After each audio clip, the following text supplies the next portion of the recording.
I'm 25 years old and am otherwise healthy, but I do have a heart disease involving my valves that I developed in my late teens. I was hospitalized for a heart attack in September of 2018, which is the same day I converted to Islam, and I remain Sunni Muslim to this day. But I didn't have a near-death experience during that particular heart attack. This experience instead takes place in January of 2019, just a few months after I had become Muslim. I was at home in my bedroom during the night, and I was feeling heart attack symptoms creep on me, including left arm pain and jaw pain, symptoms I've become very familiar with over the years. It scared me a bit, but I told myself that I'd try to sleep it off, and if the symptoms were still present in the morning, that I would then go to the ER. Note: heart attacks aren't usually as extreme as they're portrayed in movies. They're more often subtle and last hours. So the experience takes place during this sleep, but I refuse to refer to this as a dream because it's just something you intuitively know. And although I don't know exactly what happened for me to have this experience, my assumption has always been that I had some kind of blood flow restriction due to the heart attack symptoms I was having. And while I don't believe that my heart stopped, I do believe that something medically abnormal happened. Here is what happened. I suddenly awoke in a dark void, composed of the purest and richest color of black, which was accompanied by the most paradoxically deafening silence. There was no such thing as left or right, or in front or behind. There was no sense of direction, depth, or distance. There was only one direction, and it was all-encompassing.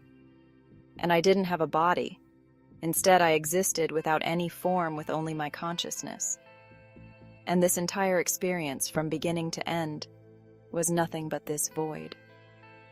But despite that, this life is a hazy dream compared to how sharp and crisp reality is there, and I have no question that it was real and very significant.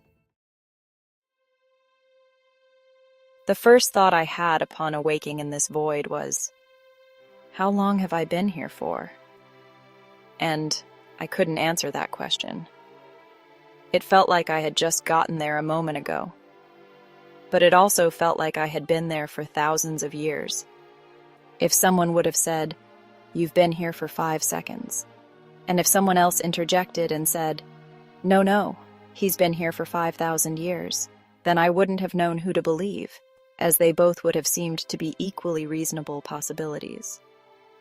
I felt uncomfortable and wanted to leave from the very moment I realized I was there.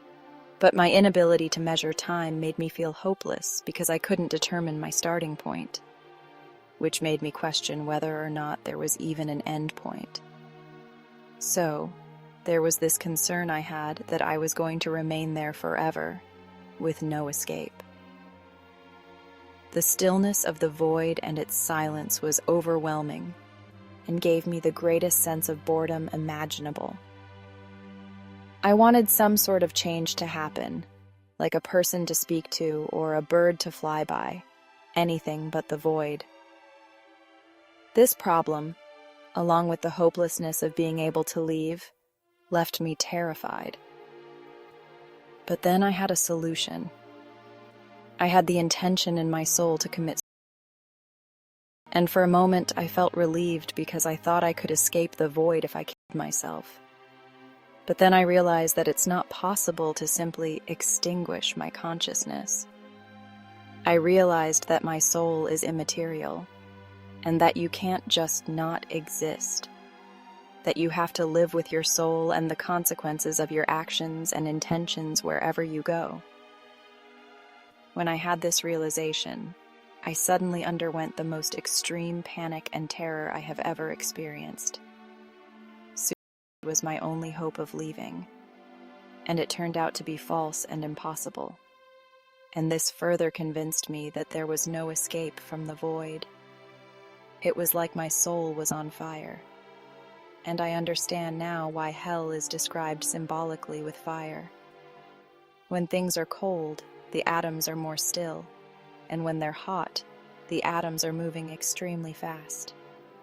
My soul felt like it was literally hot and moving very fast, even though nothing visually was different in the void.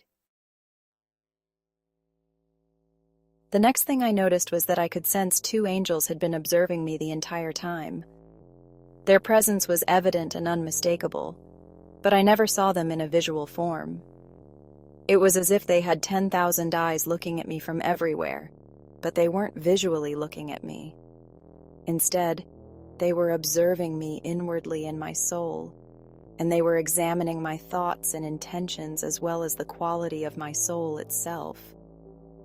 I was scared of this examination because I was afraid that I would be found out or exposed for being of poor quality, and so I attempted to hide myself and my thoughts and intentions from these two angels.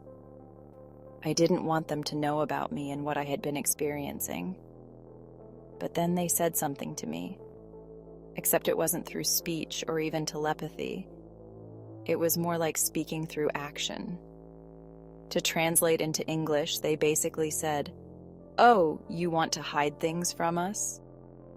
Well, explain all these other things now." And so they made me reflect on even more uncomfortable aspects of myself, almost like they were making me look into a mirror. After I had been experiencing so much fear and anxiety, I had this realization that all of it was because I was clinging on to things I shouldn't be. I needed to let go of all of it, like loosening the grip of your fist around something and just letting go. And so, I slowly began to accept who I was and where I was. I thought to myself that this void is my new home and that I just have to get used to it. I started letting go of my attachments. I wanted to get as light as possible. So, if my metaphysical weight, for example, was 500, I wanted to gradually get myself down to 400 to 300, and so on. I'm not sure, but I feel that this knowledge was taught to me in a subtle way by the angels who were observing me. Not overt teaching, but I feel that they helped me somehow. As I was letting go, I reached a point where I was okay and wasn't feeling anxious anymore. I wasn't particularly happy, but I also wasn't terrified anymore. It was sort of balanced and neutral. I continued shrinking myself further and further, and it was like I was being purified of things that had accumulated on my soul. These things had been making me sick because I thought they were my soul, but they weren't. Eventually, I reached a sort of plateau where I couldn't shrink myself any further, and I was in a more purified state. I suddenly had the most intense epiphany.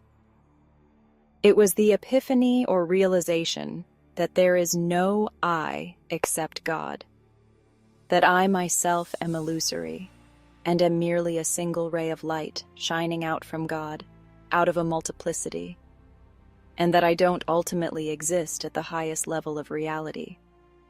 Only God does. It was essentially a realization of non-duality, that everything except God is ultimately illusory, including all souls. And it was an epiphany in the sense that I felt that I had already understood this long ago, so I was remembering it again. And at the exact moment I had this realization, one of the angels spoke in the most thunderous and authoritative voice I've ever heard and simply said yes in audible English, as if to confirm the epiphany as the truth. Despite how extremely loud and ferocious this voice was, I could tell that the angel was trying to whisper to me and be polite and not scare me. But it still was terrifying. It's difficult to imagine what it would sound like if the angel actually wanted to terrify someone. Once I had this realization or epiphany of non-duality with God, and I heard the confirmation of yes, it was as if I dissolved instantly and went back to God, because I saw through the illusion of my soul and went back to the true reality of God. When this happened, I immediately woke up in my bed and regained consciousness. When I did so, I could still physically hear echoes of the word yes bouncing around in my bedroom, as if the word was literally spoken out loud into my ear. I woke up very sweaty, and I no longer had the heart attack symptoms. I spent the rest of the night awake, pondering over everything that happened and trying to make sense of it. This story was shared by Anonymous and happened in January 2019.